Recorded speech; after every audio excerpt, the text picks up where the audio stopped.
Thousands of gallons of diesel pouring into the Tennessee River, threatening water intakes downstream. We also have reports on non-food items showing up more and more at food banks instead of food.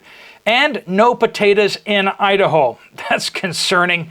And maybe, just maybe, we'll get an answer to the mystery of why people are stealing laundry detergent. That and a whole bunch of other reports coming from you guys from all over the world and all over the United States. Welcome to the Poplar Report. I'm Steve Poplar. I'm an accountant by trade, and you guys send me your reports on what you're seeing on the ground, and we try to sift through them, and I'm getting a little bit of help now to sift through them to find the best ones to get them out to you. Thank you so much for your reports. You can always send me reports by using the word update in your comment on any one of the videos and giving us some sort of geographical location on what you're seeing. Let's jump into it, folks.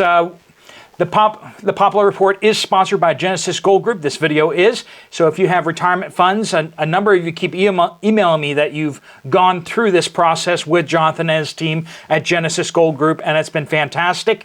They do a great job explaining everything on taking your stocks, bonds in your IRAs, 401ks, and moving them or part of them over to gold, silver, or platinum coins. So there will be a link for them at the end of the video. All right, so a viewer in Florence, Alabama has this to say, and this is the diesel issue. Hey, Steve, just wanted to get this out to you. This happened today in Florence, Alabama, where I live. A tugboat carrying 3,000 to 5,000 gallons of diesel. So, okay, you think a tugboat, not a big deal, but it has 3,000 to 5,000 gallons of diesel. It's sunk in the Tennessee River, and that's all being leaked and leached into the water, right? What's the word there? Diesel is washing ashore at McFarland Park in Florence. Very little is being said about this. Just wanted to let you know and get this out. Thanks for all you do. So if your water comes from the Tennessee River from Florence, Alabama downstream, you might want to be paying attention to this to make sure that your water is good. Water intakes do not do the best taking out chemicals, but they should be testing it, so they'll either shut off the water or something along those lines. You shouldn't get those type of chemicals into your water system, but you may lose your water, but you'd be getting a notice from your water company if that's the case, probably. Faye in Seattle area says, seems yellow mustard is short. Is it the crops again? Now offering brown mustard, also red beets unless pickled, no go at all. So red beets and yellow mustard. Is anyone else seeing shortages out there? I've found it a little harder to find the yellow mustard, but not like out. Just like there's just less bottles or something like that. That's what I'm seeing. Are you guys seeing anything with yellow mustard? And beets, anything pickled. Anything pickled is a little bit short nowadays. So this is a viewer. I withheld their name. Food bank update. I took my mother to a local food bank and was surprised when they gave us flowers and light bulbs. We are always grateful, but find it odd to get these items instead of actual food. There was no protein, and the only canned goods were collard greens. We're trying to brace ourselves for a total collapse during these difficult times. Of course, as every time a conversation comes up about food banks, we do want to reiterate once again, please make sure that if you're going to a food bank, it's because you need it, not to stock up, not just to get free stuff, okay? Please leave that for the people that need it. And if you have extra, one great way to rotate some of your canned goods and stuff like that, if they're still in good expiration, you can donate your food, but food banks really appreciate most when you give them cash because they can leverage that. So they're not going to Walmart and purchasing it usually. If they're a private food bank, like a church food bank, they might do that, but most food banks have agreements where they can get $2, $3, $4 worth of stuff for every dollar. They get discounted pricing. So if you give cash to food banks, that's actually the biggest impact thing you can kind of do. This is from Kathleen here in Sacramento, California. Yesterday, this things were obvious. I was at the 99-cent store. That place was as bare as you can imagine. It's obvious that more people are trying to shop there and or they are not able to get the discounted merchandise to fill the shelves. Even non-food items were not in stock. There were green split peas that had this white powdery substance on them that looked like the powdery mildew that often gets on garden plants. A 15-ounce can of pumpkin was $3. They usually have a ton of preserves, almost all gone. No Pepsi of any size and not much soda in general. Sugar was almost gone. No canned potatoes. Canned potatoes are disappearing a lot of places right now. We're going to see more potato issues before this is out. We're going to be talking shortly about Idaho, but as I keep saying, we're going to run out of potatoes probably this summer before we get to the potato harvest. And so that happened last year, and this year it looks like it's going to be a little worse. All canned goods were sparse, baking supplies nearly gone and overpriced. This is from Carol. I help at a large food pantry. We get a lot of marked down food and produce from 4 grocery stores in the area. This week it was a much smaller amount, and most of the bread, fruit, and veggies went to the dumpster as it was molded or rotten.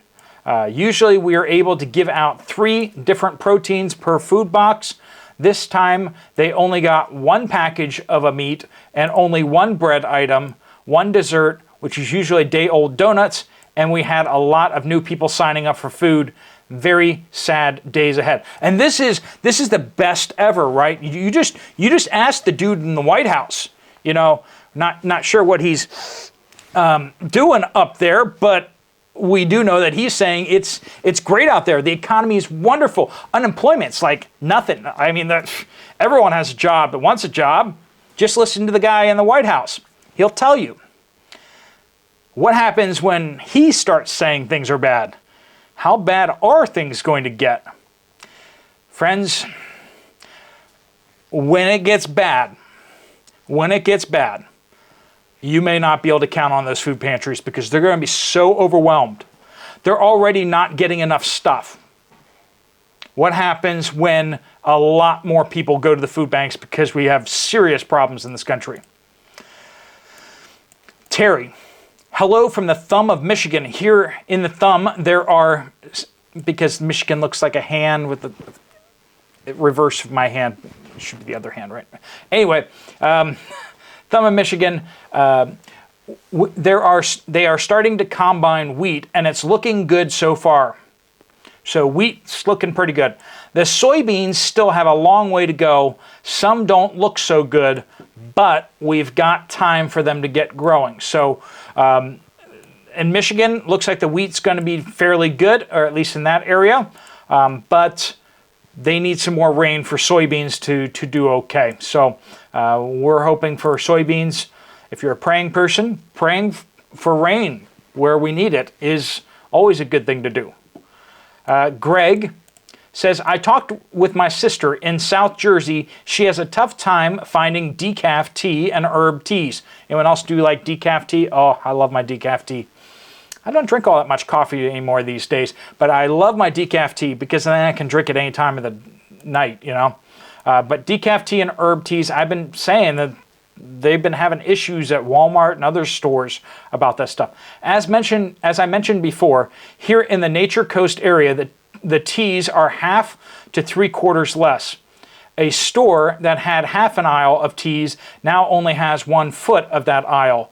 Guess I should pick up a few more boxes next store I visit. But of course, tea needs to be fresh, right? So one thing that I'm doing, and I haven't gotten this fully going yet, I've started planting mint in my yard.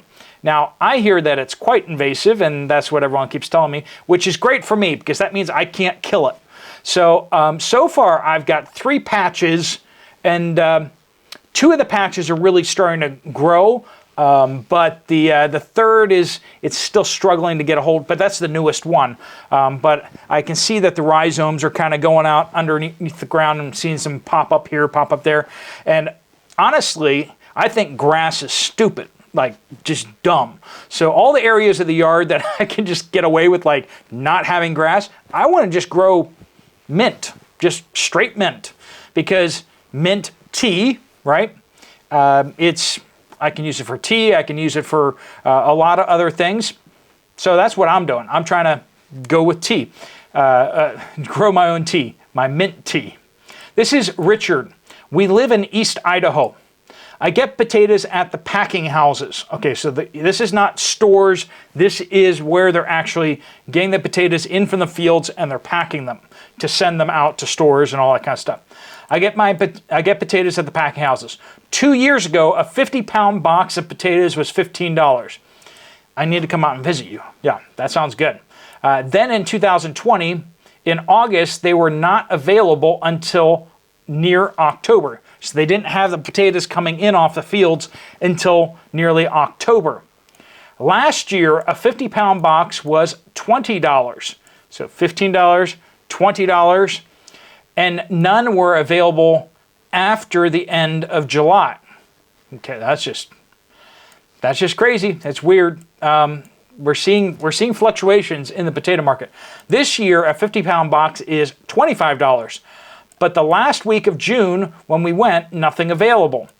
The plant is not expecting to get any potatoes until mid to end August. Who knows what the cost will be? We have canned a lot of potatoes, so we are not going without, but the cost will likely be around $30 or more when they are available. Prices going up, availability becoming spotty. Sound like we're having a problem there? This is Idaho, right? I mean, what is it known for? Freedom and Californian transplants and potatoes, right? Daisy Wings says, Central Wisconsin. Few bees have been spotted. More grasshoppers than usual, and tons of the tiniest toads I've ever seen are everywhere. They are very small, smaller than my fingernail. They are all over my driveway, my garden, and my grassy areas. Toads are not surprising, but hundreds and thousands of tiny ones. Shelves continue to be sparse and fronted, and products seems to be consolidated to fewer choices. In power equipment, lawnmowers, chainsaws, snowblowers, etc., replacement parts are getting harder to find, slower to arrive. Many of the whole goods are still difficult. Shipping and sourcing these products has not gotten any better in the last 3 years. Many battery-powered options being pushed on the market, but availability of batteries to run them are spotty. And that's one of the things we're going to learn. As we all get into battery-powered stuff, we're going to run out of lithium. How's that going to work out for everybody? Once everybody needs batteries to replace, you have your electric car and they're like, okay, your battery's dead. You need a new battery. Well, we're already finding out the Tesla battery packs for cars cost almost as much as a replacement Tesla car. It's crazy.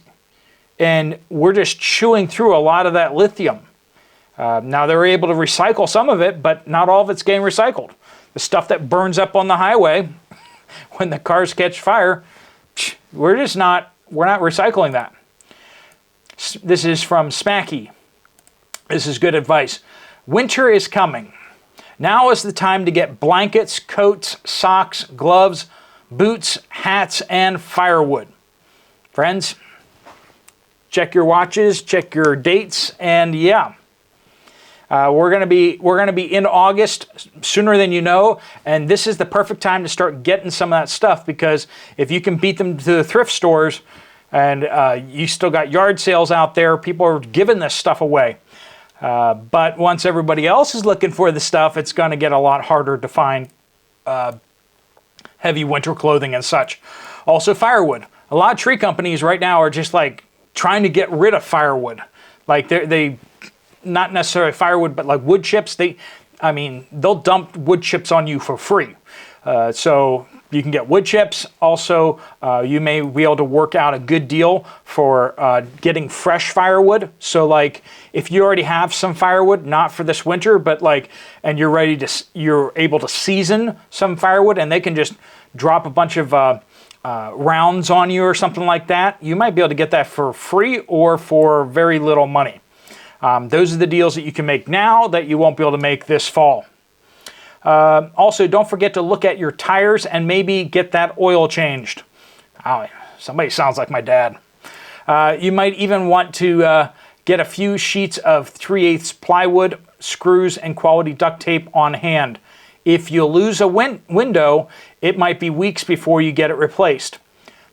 Also, if things get really bad, what you can do is you can go up to the window and you can stuff into the window or whatever, and then put the plywood over top of it. If you have like windows that are set in a little bit, if you put that plywood out front and you screw it in, and then you can open up the windows from the inside and shove padding and stuff like that, insulation in there, and then close the windows, you're going to have a lot better thermal barrier there. You're going to keep your house a lot warmer. Now that's if you don't want the sunlight. If things get extreme and you're just trying to keep warm, that would do it. Also protect you from, you know, bad peoples that are trying to take stuff. If you lose a window, it might be weeks before you get it replaced. So good advice there. Get ready, get stocked up for winter. Get some storm plywood. If you live down in the south, we're in hurricane season. So do you have your plywood in case you got a hurricane coming your way? You might not want to wait on that one, right? Leanne, update in Colorado. My husband was at Walmart yesterday. He said many shelves were just empty. I don't know if that's a thing or what. Observationist Dave says, worked in retail for many years and expensive detergent was always a popular item for shoplifters who turn and resell it to flea market vendors and mom and pop stores a la the black market. So, okay, maybe that's why we're seeing laundry detergent being taken off the shelves and that kind of stuff and being targeted for theft, is because maybe that's just not something new. That's just something that they've been doing for a while because it's relatively untraceable. Henry says, noticed two important things today. First, I stopped at a local farmer's market produce stand, immediately noticed about 50% less items compared to what they would normally have this year. Very scary. Then went to my large retail grocery store, usually well stocked, but noticed something very weird in the bagged boxed lettuce and salad mixtures. Lowest stock I've ever seen. Almost everything they had was marked down because it was expiring either today or tomorrow. Very odd. Please do keep your reports coming in and we will keep getting them out to you. If you want to check out Genesis Gold Group and talk to them, you can get some more information at their website. Right there, you can just click on that. Or if you want to check out another video from this channel, there's one posted right up here. I'll see you guys over there, or I'll see you guys later. Steve Poplar of the Poplar Report, out.